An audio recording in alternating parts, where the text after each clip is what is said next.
Hello everyone. आज का हमारा टॉपिक है seed production technique in self pollinated crops. तो आज का जो टॉपिक है हमारा वो है seed production technique in self pollinated crops, कि सेल्फ पॉलिनेटेड क्रॉप्स में सीड प्रोडक्शन कैसे करें। और जो हमारी सेल्फ पॉलिनेटेड क्रॉप्स है उनमें हमने लिया है एग्जांपल राइस का। राइस क्या है? एक सेल्फ पॉलिनेटेड क्रॉप्स है। और हमारा टॉपिक भी क्या है कि seed production technique in self pollinated crops. और हमने जो इसके लिए लिया एग्जांपल वो राइस का लिया। तो सबसे पहले हमें जानना चाहिए कि राइस का बॉटनिकल नेम, क्रोमोसोम नंबर। तो राइस का जो बॉटनिकल नेम है वो क्या है? Oryza sativa. मतलब वानस्पतिक नेम इसका क्या हो गया? Oryza sativa. और क्रोमोसोम नंबर 2n=24। जो क्रोमोसोम नंबर है वो कितने हैं? 2n=24। और ये किस परिवार का पौधा है? फैमिली इसकी है पोएसी। और इन्फ्लोरेसेंस जो इसका होता है वो उसको हम क्या कहते हैं? पेनिकल। जो इसका पेनिकल जो निकलती है जिसको हम बोलते हैं वालिया, उसको हम क्या बोलते हैं? पेनिकल। और इसमें जो पॉलिनेशन होता है वो कैसा होता है? Self pollination. इसीलिए कैसी क्रॉप है? सेल्फ पॉलिनेटेड क्रॉप्स है ये। और जो पेनिकल इमरजेंस होता है, मतलब जो पेनिकल इसकी निकलती है वो कब निकलती है? 4 to 5 days after long boot leaf stage. तो जो बूट लीफ होती है, जो सबसे लास्ट में, सबसे आखिर में जो राइस में लीव निकलती है, ये राइस का प्लांट है तो ये लीव्स हो गई ऐसे ऐसे ऐसे ऐसे। तो इसके बाद एक लास्ट में लीफ निकलती है और उसके साथ जो है पेनिकल भी, उसमें क्या होती है? ये लास्ट लीव जो होती है, इसके बाद क्या निकलेगी? पेनिकल। तो जो ये लास्ट लीव होती है क्या होती है? वूट लीफ होती है। इसको हम क्या बोलते हैं? वूट लीफ। तो वूट लीफ के 4-5 दिन बाद निकलने के बाद पेनिकल निकल आती है बाहर। और एंथेसिस का time of antithesis 7 to 10 AM। Antithesis माने क्या होता है कि फर्स्ट ओपनिंग ऑफ फ्लावर, मतलब जब पहली बार फ्लावर खिलता है। और या फ्लावर का जब मतलब खुलता है फ्लावर, वो कब खिलता है? 7 से 10 के बीच में। इसके बाद आता है कि टेम्परेचर। इसके लिए जो है टेम्परेचर कितना फेवरेबल होता है? Temperature favourable for flowering. इसके लिए टेम्परेचर कितना अच्छा होता है, कितना डिग्री अच्छा होता है कि उसकी फ्लावरिंग हो जब, तो 24 से 28 डिग्री टेम्परेचर होना चाहिए। Favourable relative humidity. जो ह्यूमिडिटी होती है वो कितनी होनी चाहिए? 70 से 80%। और difference between day and night, और दिन और रात का जो टेम्परेचर का डिफरेंस है वो कितना होना चाहिए? 8 से 10 डिग्री सेंटीग्रेड। और इसके बाद आता है कि स्टिग्मा रिसेप्टिविटी। जो स्टिग्मा की रिसेप्टिविटी होती है, मतलब स्टिग्मा जो होती है वो फर्टिलाइजेशन उसमें कब हो, हम कब फर्टिलाइजेशन उसमें करवाएं, पॉलिनेशन कब करवाएं, वो 3 डेज तक अच्छी होती है। रिसेप्टिव मतलब ले सकती है वो किसी का पॉलन और अच्छे से उसमें फर्टिलाइजेशन हो सकता है। पॉलन वेबिलिटी, मतलब पॉलन जो हम किसी प्लांट से कलेक्ट करके लाते हैं, दूसरे पौधे से हमने जो नर भाग है उसको कलेक्ट किया पॉलन को उसके, तो वो 10 मिनट तक वेबल रहता है। उससे 10 मिनट तक हमने प्लांट से अलग कर लिया, तो वो प्लांट से अलग करने के बाद 10 मिनट तक वो वेबल रहता है, वो मतलब एबल रहता है किसी को फर्टिलाइज करने में, किसी भी स्टिग्मा को। और हम आज बात कर रहे हैं कि राइस में जो सीड प्रोडक्शन की जो हम बात कर रहे हैं वो कर रहे हैं वैराइटल सीड प्रोडक्शन। हाइब्रिड का हम अगले लेक्चर में कवर करेंगे कि hybrid seed production of rice. आज हम बात कर रहे हैं वैराइटल सीड प्रोडक्शन की। तो वैराइटल सीड प्रोडक्शन में सबसे पहले हमें लैंड रिक्वायरमेंट चाहिए होती है। तो लैंड, तो जो हम लैंड ले रहे हैं, जो जिस भूमि के टुकड़े पे हमें सीड प्रोडक्शन करना है, तो वो कैसा होना चाहिए कि the land should be free from off volunteer plant crop to previous season. कि हमने जो पिछली क्रॉप की है, पिछली जो हमारी क्रॉप थी उसी भूमि पर, तो उसके प्लांट या सीड उसका नहीं होना चाहिए, उससे क्या होगा, कंटामिनेशन होगा। तो इसे हम क्या कहते हैं, वॉलंटियर प्लांट। वॉलंटियर प्लांट क्या होते हैं, जो सेम क्रॉप के पिछली सीजन के जो क्रॉप्स या जो बीज पड़े रहते हैं भूमि में वो फिर उगाते हैं दोबारा, तो वो क्या होता है, वॉलंटियर प्लांट होते हैं। तो उससे फ्री होनी चाहिए हमारी लैंड। और उसके बाद same crop of the other varieties of the same crop should not be has been grown for the previous season. और उसी फील्ड में सेम क्रॉप और उसके same crop and other varieties of the same crop, और उसी crop की other varieties नहीं होनी चाहिए उसी फील्ड पर। तो इससे सभी से फ्री होनी चाहिए हमारी लैंड, वो लैंड हम रिकमेंड करते हैं। फिर उसके बाद आते हैं आइसोलेशन डिस्टेंस। आइसोलेशन डिस्टेंस क्या होता है, the crop should have 3 metre of isolation. Isolation distance क्या होता है, आइसोलेट, हमने कहा कि चलो इसे आइसोलेट कर लेते हैं, यानी कि अलग, उससे अलग करना। तो आइसोलेट करना मतलब अलग करना। आइसोलेशन डिस्टेंस में क्या होता है, उसमें मेंटेन हम क्या करते हैं, आइसोलेशन डिस्टेंस।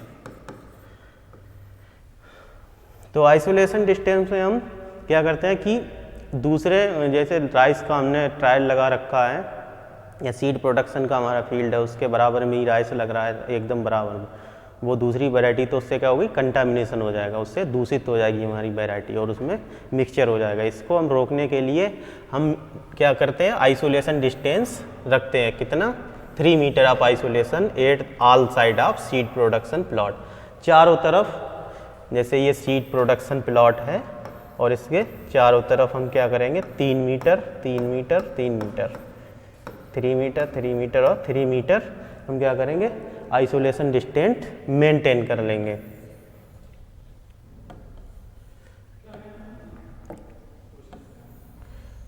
और उसके बाद आता है सिलेक्शन ऑफ सीड।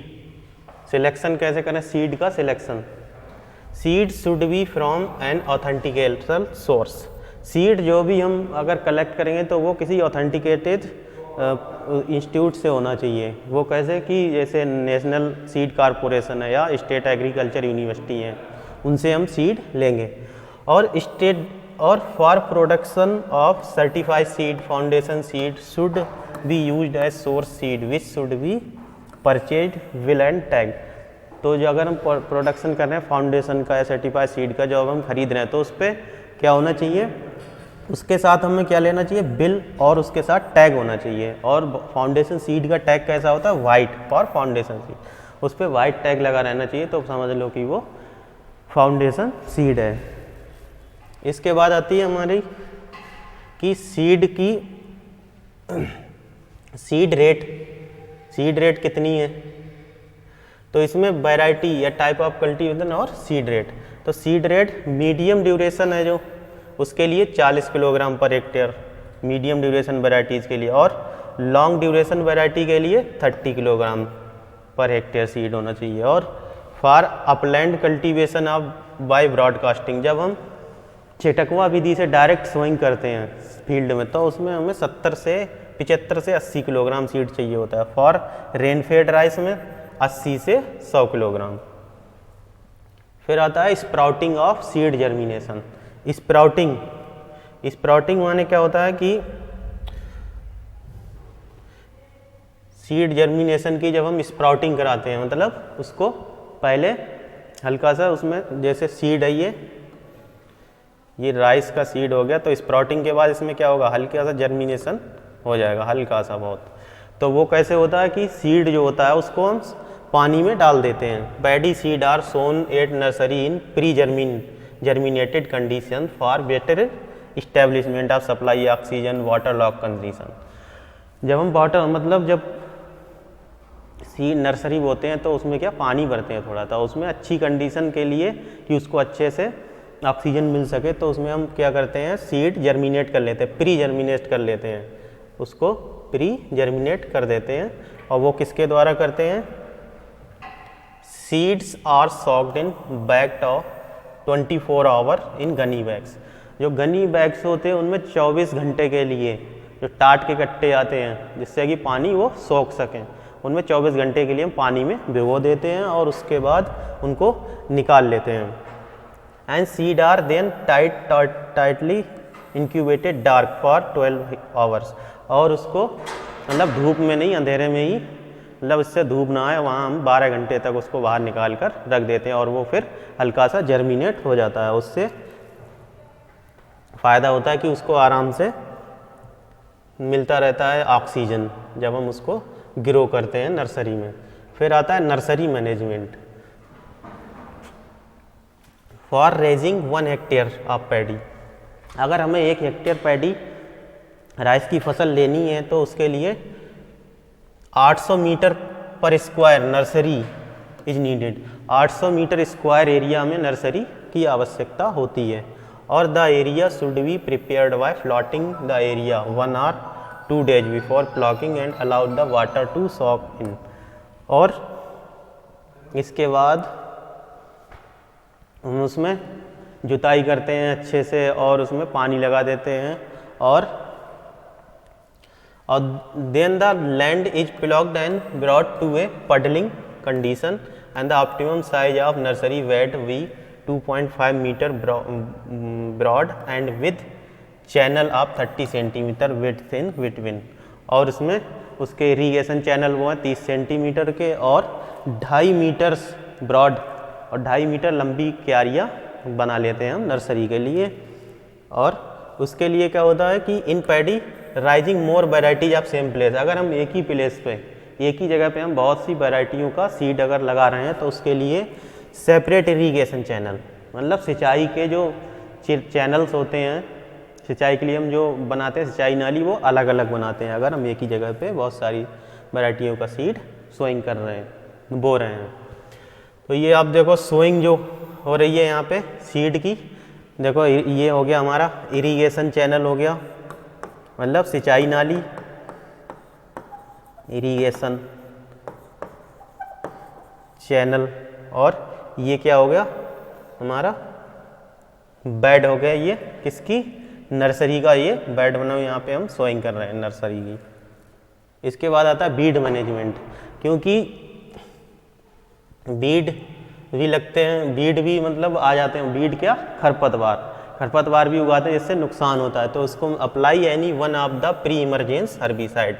तो प्री इमरजेंस हर्बिसाइड क्या होते हैं कि हम इनको जमने से पहले, जब जर्मिनेशन हो उससे पहले ही हम इनको अप्लाई कर देते हैं। तो उसमें क्या आता है, ब्यूटाक्लोर 2 लीटर पर हेक्टेयर और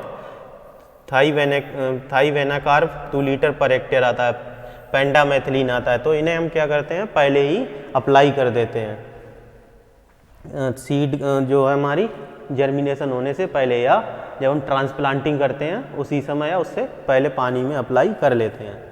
एज ऑफ ट्रांसप्लांटिंग की एज क्या है कि कितने समय के बाद हम ट्रांसप्लांटिंग करें, ये भी हमें आना चाहिए कि ड्यूरेशन ऑफ वेराइटीज़ और एज ऑफ ट्रांसप्लांटिंग, ये 2 कॉलम है। इनमें बताया गया कि शॉर्ट ड्यूरेशन वेराइटी जो होती हैं, मतलब कम समय वाली वेराइटी जो होती हैं, तो उनकी ट्रांसप्लांटिंग हमें 18 से 20 दिन की जो नर्सरी होती है उसको ट्रांसप्लांट कर देना चाहिए। और उसके बाद आता है मीडियम ड्यूरेशन वेराइटी जो हैं, उन्हें 25 से 30 दिन की वेराइटी हमें, वो 25 से 3 दिन की नर्सरी ट्रांसप्लांट कर देना चाहिए। और जो लॉन्ग ड्यूरेशन वेराइटी उनकी 35 से 40 दिन बाद उनको हमें कर देना चाहिए उनकी transplanting. Pulling out of seedling, जैसे pull out the seedling at appropriate time, मतलब हम नर्सरी जो है उसको निकाल लेंगे एक समय बाद, जैसे हमने पिछली स्लाइड में बताया था कि कितने समय बाद हम निकाल लें, उसको हम नर्सरी को निकाल लेना चाहिए। And do not remove the adhering soil with a hard surface, और जो नर्सरी जब हम निकालेंगे तो जो उसका सॉइल का सरफेस है वो बहुत हार्ड नहीं होना चाहिए। और do not allow the seedling to dry, और उनको हम ऐसे नहीं छोड़ेंगे कि वो सूख जाए जो हमारी नर्सरी है। फिर आता है मेन फील्ड प्रिपरेशन। तो मेन फील्ड का प्रिपरेशन हम कैसे करेंगे, उसमें भी हम क्या करेंगे, अप्लाई पडल द सॉइल वेल, मतलब जो पाटा होता है उससे हम क्या करेंगे, खूब अच्छी तरीके से लगा देते हैं और अप्लाई कर देते हैं 12.5 टन FYM और कंपोस्ट खाद, मतलब गोबर की खाद या कंपोस्ट खाद कितनी 12.5 टन को अप्लाई करेंगे 1 हेक्टेयर में। और उसके बाद हम जुताई कर देते हैं और अच्छे से फील्ड को तैयार कर लेते हैं। और उसमें apply the phosphorus and potassic fertiliser, और उसमें जो फास्फोरस और जो पोटासिक फर्टिलाइज़र्स होते हैं, फास्फोरस और पोटासिक फर्टिलाइज़र्स जो होते हैं उनको भी हम अप्लाई कर देते हैं फील्ड में। फिर आता है फर्टिलाइज़र रिक्वायरमेंट। फर्टिलाइज़र रिक्वायरमेंट यहाँ पे हम दिखा रहे हैं कि 1 हेक्टेयर में कितनी चाहिए होती है, जैसे क्रॉप ड्यूरेशन के अनुसार, और ये फर्टिलाइज़र रिक्वायरमेंट है किलोग्राम पर हेक्टेयर। तो नाइट्रोजन और फास्फोरस और पोटास तीनों अलग अलग हम दिखा रहे हैं यहाँ पे। जो शार्ट ड्यूरेशन है उसमें हमारा जो रेशियो रहेगा 120-38-38 कि नाइट्रोजन 120 किलोग्राम और फास्फोरस 38 किलोग्राम, पोटास 38 किलोग्राम, वो शॉर्ट ड्यूरेशन वेराइटी के लिए। ऐसे ही long duration, long and medium duration के लिए 150-50-50। और इसमें हम बायो फर्टिलाइजर्स भी दे सकते हैं। तो बायो फर्टिलाइजर्स क्या होता है? एजोला। एजोला क्या होता है? ये एक बायो फर्टिलाइज़र है। ये राइस की जो क्रॉप होती है उसमें हम दे सकते हैं 1 टन पर hectare 3 to 5 days after weeding. Weeding करने के बाद 3 से 1 टन पर हेक्टेयर के हिसाब से हम इसको डाल देते हैं, जिससे ये बहुत अच्छा काम करता है। ये नाइट्रोजन प्राप्त करवाता है पौधों को। और इसके बाद आता है ट्रांसप्लांटिंग। पौधों की ट्रांसप्लांटिंग, नर्सरी हमने कर ली और फील्ड तैयार कर लिया, और हमने ये भी देख लिया कि नाइट्रोजन की कितनी रिक्वायरमेंट होती है। फिर आता है transplanting. Dip the root in phosphamidon 0.02 against rice root nematode for 20 minutes. जो राइस की नर्सरी है उसकी डिप करेंगे रूट्स, मतलब भिगो लेंगे किसमें? 0.02% का घोल बनाएंगे। किसका? फास्फोअमाइडियन। फास्फोअमाइडियन का घोल बना के उसमें हम डिप कर देंगे। और वो किसके लिए अच्छा रहेगा? कि वो राइस रूट निमेटोड रोग होता है उसके अगेंस्ट ये क्या हो जाता है? रेसिस्टेंट हो जाएगा, मतलब उसमें रोग नहीं लगेगा, जिससे हम ट्रीट कर देंगे। Plant the seedling optimum spacing and optimum depth. मतलब एक ऑप्टिमम, मतलब एक सुनिश्चित गहराई और सुनिश्चित स्पेसिंग पे हम इनको ट्रांसप्लांटिंग कर देंगे। And transplant the seedling at 4 to 5 leaf stage. मतलब 4 से 5 लीफ जो है पौधे में निकल आएंगी, उसके बाद उसको हम ट्रांसप्लांट कर देंगे। और स्पेसिंग लो, मीडियम और शॉर्ट ड्यूरेशन की जो वैरायटी उनमें 20 गुणा 10 सेंटीमीटर की स्पेसिंग रखेंगे, पौधे से पौधे की दूरी और लाइन से लाइन की दूरी। इसके बाद आ जाता है बीड मैनेजमेंट। पहले हमने नर्सरी में किया था और इसके बाद हम कर रहे हैं फील्ड में। तो इसका भी सेम है, जैसे यूज ऑफ ब्यूटाक्लोर और थाइवेनकार्ब और फ्लूरक्लोरिन। और ये कब करते हैं? Pendimethalin as pre emergence on 3rd day and is to be followed by hand weeding on 30 to 35 days. हम कैसे करेंगे कि 3 से जो ब्यूटाक्लोर है उसको 2.5 लीटर पर हेक्टेयर यूज़ करेंगे, और या पेंडामेथिलीन होगा 3 लीटर पर hectare as a pre emergence. जो प्री इमरजेंस होते हैं वो जैसे सीडलिंग हमने ट्रांसप्लांटिंग करा दी और फिर उसके बाद हमने उसको उसमें डाल दिया 1 हेक्टेयर में 2-3, वो 2.5 लीटर हो गया, और ये 3 लीटर हो गया, और ये 2 लीटर हो गया। और उसके बाद 30 से 35 दिन बाद हम क्या करेंगे? बीडिंग कर देंगे बाई हैंड, मतलब अपने हाथों से खरपतवार निकाल देंगे। On the failure of pre emergence application. अगर हमने प्री इमरजेंस किया है, मतलब पहले कर रखा है हमने और वो फेलियर हो गया, मतलब उससे नहीं हो पाया कंट्रोल, तो उससे हम क्या करेंगे? हैंड बीड 15 दिन के बाद कर लेंगे। हैंड बाई हैंड, मतलब अपने मैनुअली क्या करेंगे? उसको निकाल देंगे बीड को। और spray 2,4-D sodium salt with a high volume spray 3 weeks after transplanting when the weeds are 3 to 4 leaves. जब बीड 3 और 4 लीफ के हो जाए, मतलब खरपतवार 3 और 4 से लीफ के हो जाएं, तब उनमें हम 2,4-D का स्प्रे कर देंगे। कब? 3 वीक बाद, तब भी हम कंट्रोल कर सकते हैं इसको। फिर आता है हमारा इंसेक्ट कंट्रोल। इंसेक्ट जो लगते हैं उसमें, जैसे स्टेम बोरर के लिए हम फैंथियोनिन 100 EC और 500 ml पर हेक्टेयर के हिसाब से यूज करते हैं। ऐसे ही थ्रिप्स के लिए हो गया फास्फोमेडॉन 85 300 ml हो गया, और ब्राउन प्लांट हॉपर और लीफ हॉपर के लिए मोनोक्रोटोफास हो गया 500 ml। ऐसे ही राइस रूट निमेटोड के लिए कार्बोफ्यूरान हो गया। और डिजीज़ के लिए, फिर डिजीज़ मैनेजमेंट करने के लिए जैसे ब्लास्ट है, ये कार्बेंडाजिम 250 ग्राम पर हेक्टेयर हो गया। फिर ब्राउन प्लांट हापर मैनकोजेब 1000 ग्राम पर हेक्टेयर हो गया। ऐसे ही शीत ब्लाइट के लिए डिफोलेटान हो गया 200 ग्राम पर हेक्टेयर। ये डिजीज और इंसेक्ट के लिए कैसे मैनेजमेंट करें उसके लिए ये दवाइयाँ हैं जो इंसेक्टिसाइड और पेस्टिसाइड थी, इनकी मात्रा हमने आपको बताई। और रोगिंग में क्या करते हैं, जो ऑफ टाइप प्लांट होते हैं, remove off type plant off the deviants, और जो ऑफ टाइप प्लांट होते हैं उनको रिमूव कर देते हैं, मतलब निकाल देते हैं फील्ड से। Is an important maintenance of genetic purity. ये बहुत ही ज़रूरी है हमें जेनेटिक प्योरिटी को मेंटेन करने में, जिससे कि उसमें कोई भी मिक्सचर ना हो।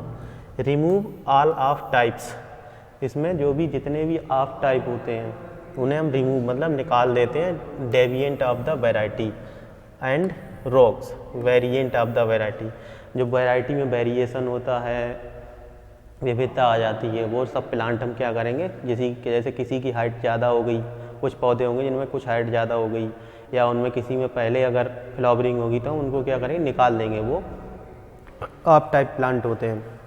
Remove when suspected in the thumb rule of roguing, और roguing should be done from the sowing up to harvest and remove as the when it comes across. और जो रोगिंग होती है वो कब से चलती है, सोइंग करने के समय के बाद से स्टार्ट हो जाती है, और वो कब तक, जब तक हमारी फसल हार्वेस्टिंग के लिए तैयार होती है तब तक ये रोगिंग चलती रहती है। जो भी हमें ऑफ टाइप प्लांट देखते हैं कि चलो मैच्योरिटी के समय कुछ हमें दिखे कि प्लांट पहले मैच्योर होने लगे हैं तो उनको हम निकाल देंगे। फिर आता है फिजियोलॉजिकल मैच्योरिटी। फिजियोलॉजिकल मैच्योरिटी क्या है, ये seed attain maturity with visual symptom of turning of year heads golden yellow. जब गोल्डन येलो कलर का हो जाए तब समझो ये फिजियोलॉजिकल मैच्योरिटी आ गई। और when the ear head exhibits dropping symptoms 20 days after 50% flowering in short and 30 days after medium and 35 days। और ये जो फिजियोलॉजिकल मैच्योरिटी आती है, जो 50% जब फ्लावरिंग हो जाती है, मतलब 50% प्लांट में फ्लावरिंग होगी, उसके बाद जो हमारी 20 डेज के बाद, किसमें, शॉर्ट डेज वैरायटी, उनमें 28 दिन बाद फिजियोलॉजिकल मैच्योरिटी आ जाती है, 31 दिन बाद जो मीडियम ड्यूरेशन की हैं, और लॉन्ग ड्यूरेशन जो वाली वैरायटी उनमें 31 दिन बाद 50% फ्लावरिंग के बाद जो है ये फिजियोलॉजिकल मैच्योरिटी आ जाती है। And when 80% of the plants are exhibiting the symptoms of the crop is ready to for harvest. और लगभग 80% प्लांट जब गोल्डन येलो कलर के हो जाते हैं तब ये क्या होता है कि हमारी क्रॉप जो है रेडी है किसके लिए, हार्वेस्ट करने के लिए। एंड द मॉइस्चर कंटेंट, और फिजियोलॉजिकल मैच्योरिटी पे जो मॉइस्चर कंटेंट होता है वो 18 से 20% होता है। वो कितना होता है, 18 से 20%। फिर आता है हमारा harvesting. Large plants should not be selected for seed purpose. अगर हमारी जो क्रॉप है वो गिर गई है और उसमें कुछ क्रॉप गिर गए, मतलब प्लांट गिर गए, तो हम उनको सिलेक्ट नहीं करेंगे। और with held irrigation 1 week before harvest, और हार्वेस्ट करने से पहले 1 वीक पहले ही हम क्या करते हैं, इरीगेशन करते हैं, उसके बाद नहीं करते हैं। डिलेड हार्वेस्टिंग में lead to heavy centering.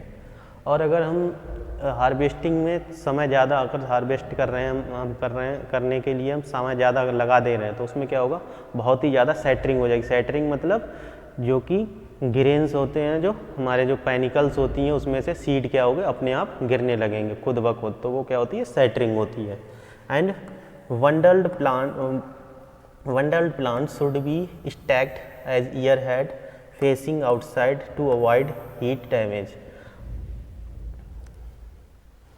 And threshed produce should be clean and free of admixture of cracks and crevices. और उसमें क्या होगा, जो भी जिससे भी हम हार्वेस्ट कर रहे हैं तो वो क्रॉप्स क्या, जो भी मशीन है हमारी हार्वेस्ट करने के लिए वो फ्री होनी चाहिए, फ्री फ्रॉम होनी चाहिए, किसी भी कोई भी सीड उसमें ना हो और कोई भी उसमें मतलब पुराने सीड्स नहीं होने चाहिए, सेम वैरायटी का वो साफ़ होनी चाहिए। Birds scaring are also practice in place of requirement. Winnowing and drying, फिर उसके बाद आता है कि विनोइंग और ड्राइंग। तो विनोइंग और ड्राइंग मतलब क्रॉप के जो सीड्स होते हैं उनको हम सुखाते हैं और उनको मतलब हवा द्वारा उनकी जो गंदगी होती है, उनमें जो कूड़ा करकट होता है वो अलग करते हैं। और एक इसमें राइस में जो है कितनी 12% तक हम नमी रखते हैं, तो वो आता है किसमें, विनोइंग और ड्राइंग में, हम स्टोर करने के लिए। या 30% तक the seed are dried, 13% moisture for better storage. फिर आता है ग्रेडिंग। तो ये ग्रेडिंग भी करते हैं हम, ग्रेडिंग करते हैं सीड की जो छोटा सीड होता है कुछ तो वो अलग हो जाता है, तो इसके लिए अलग अलग छलने आते हैं, मतलब जिनसे हम सीड को अलग अलग करते हैं, जिन्हें सीव्स हम बोलते हैं इंग्लिश में। तो वो अलग अलग हम उनसे छलने की सहायता से उनको अलग अलग कर लेते हैं। उससे ग्रेडिंग हो जाती है हमारी कि अच्छा सीड अलग हो जाता है और ख़राब कटा हुआ होता है कुछ, वो भी अलग हो जाता है उससे। फिर आता है सीड ट्रीटमेंट। फिर seed treatment, normally paddy seeds are not treated with chemical owing their economic utility. फिर हम सीड को ट्रीट कर लेते हैं but for long term storage. Long term storage करने के लिए हमें ट्रीट इट विद कैप्टॉन और thiram with bavistin 2 to 4 kilogram of seeds, 4 gram per kilogram. तो कैप्टॉन या थीरम से हम सीड को हार्वेस्ट कर लेते हैं, जो कि 2 से 4 किलोग्राम पर हेक्टेयर वो पर किलोग्राम सीड को हम उपचारित कर लेते हैं। फिर आता हमारा सीड यील्ड। सबसे लास्ट पॉइंट हमारा है कि सीड यील्ड कितनी होती है। तो सीड यील्ड कितनी हो जाती है हमारी, the yield of crop varies from 3000 to 7 kilogram per hectare.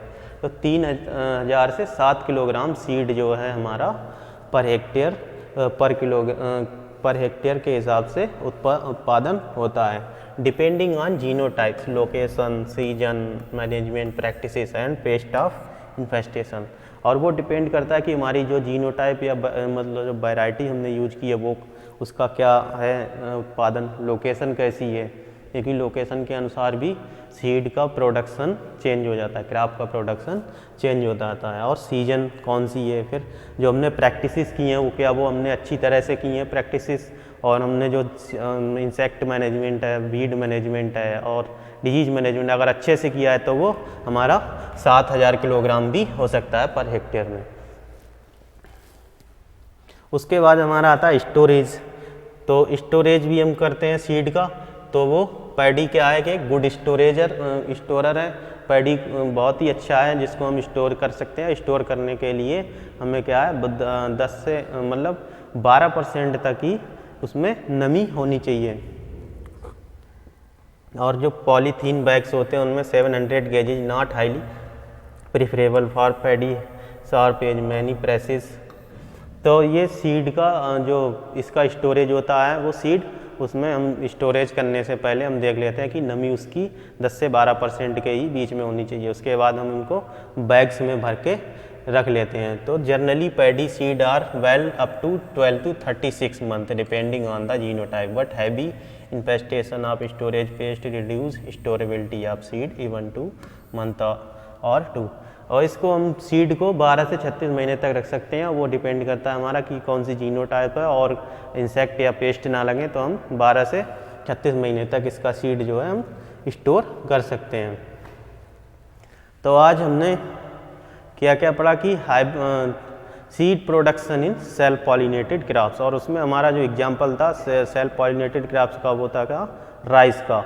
तो आज हमने पढ़ा कि सीड कैसे प्रोडक्शन करते हैं, आइसोलेशन डिस्टेंस क्यों मेंटेन करते हैं, रोगिंग क्या क्यों करते हैं, और इसकी मैनेजमेंट प्रैक्टिसेस, एग्रोनॉमिकल प्रैक्टिसेस सभी हमने पढ़ा आज।